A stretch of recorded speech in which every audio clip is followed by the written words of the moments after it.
పట్నం మున్సిపాలిటీ పెద్దసార్లకు గమ్మత్ గమ్మత్ ఐడియాలు వచ్చేటట్టున్నాయి. అది కూడా రోడ్లకు సంబంధించే. మున్పు కమిషనర్ లెక్కున్న సోమేశన్ సార్ ఆఫర్ ఇచ్చిండు కదా, రోడ్ మీద గుంత చూపిస్తే గుంతకు 1000 రూపాయలు ఇస్తా అని.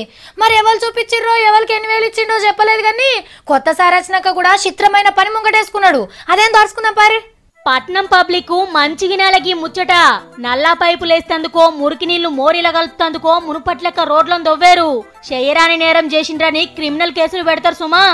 ఎవరు పడితే వాళ్ళు రోడ్లను దొవ్వి ఖరాబు చేస్తుండ్రని గీ రూల్ పెట్టిండ్రు మున్సిపాలిటోళ్ళు. బేస్తారన్ సందే కేసుల రూల్ అమల్లోకి వస్తుంది.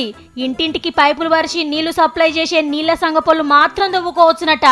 అయినా ఎన్నడు లేని గింత గొట్టు నిర్ణయం ఏందని పరిశాన్ అవుతుండ్రా. మొన్న సీఎం సార్ వార్నింగ్ ఇచ్చిండు కదా, రోడ్ల మీద ఏడ గింత గుంత కనబడ్డా ఆఫీసర్లను ఇంటికి పంపిస్తా అని. చెప్పకుండా చేయకుండా రోడ్ల చెకింగ్ వస్తా అనే వరకు మనోళ్ళు భయం పట్టుకొని పబ్లిక్ కు రూల్స్ పెట్టిండ్రన్నట్టు. రోడ్లు దవ్వుతే మా మీద క్రిమినల్ కేసులు పెట్టుడు మంచిగానే ఉన్నది గాని, రాత్రోగలు డాంబరేసిపోతే పొద్దుగాలు ఇంకోగలు కాల్వలు తీసిపోతారు. ఇంకో 2 రోజులకు ఫోన్ల కంపెనీలు వైర్లు గుంజుతామని మళ్ళీ పారి చదర పెడతారు. ఆటంక ఇంకోగలు ఆలకు తెలవకుండా ఈలకు తెలవకుండా ఆళ్ళు ఎప్పుడు రోడ్లకు ఆపరేషన్లు చేస్తూనే ఉంటారు. ఆ గుంతల రోడ్ల మీద నడవలేక పబ్లిక్ మోకాళ్ళకు ఆపరేషన్లు చేసుకోవాల్సి వస్తుంది.